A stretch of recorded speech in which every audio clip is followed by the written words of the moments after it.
संजीव शुभ नुहे भंडारी पोखरी। भंडारी पोखरी रे पाउनाहांती भोट भंडार। संजीव टक्कर दे पारिबे तो निरंजन को। भद्रक जिला राजनीति राज्य राजनीति रे सबु समय रे राजनीतिक अंक को अलम विलम करिथाय। केतेबेले एठारे स्वाधीन प्रार्थी को भोटर जिताई थांती तो आउ केतेबेले उपनिर्वाचन रे शासक दलर प्रार्थी को हराई राज्य राजनीतिर इतिहास बदलांती। एबे पुणी आउ एक नूतन समीकरण मोड़ नेबाकू जाउची भद्रक राजनीति।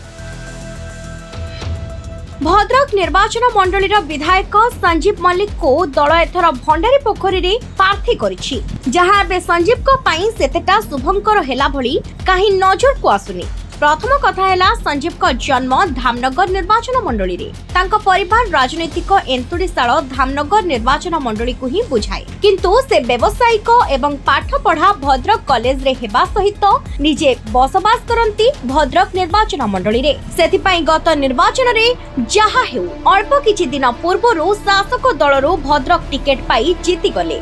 गत निर्वाचन रे तांको जीतिबार भी मुख्य कारण थिला विरोधी बीजेपी एवं कांग्रेस रो मूल संगठन।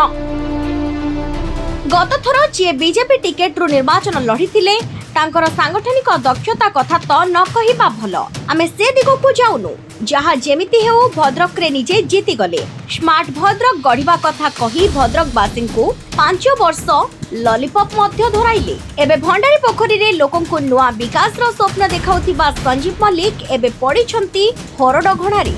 भंडारी पोखरी रे संजीव को विरोध रे कांग्रेस रु लढी पारंती निरंजन पटनायक। गत थर भद्रक जिलार हेवीवेट नेता प्रफुल्ल सामल को निर्वाचन खूब अल्प दिन पूर्व आसी कड़ा टक्कर देथिले। पाखापाखी मात्र 10,000 भोट व्यवधान रो विजय रु वंचित होइथिले निरंजन। एथर किंतु से परिस्थिति आउ नाही। गत 5 वर्ष मध्य रे निरंजन कांग्रेस संगठन को आहुरी मजबूत करिसंती।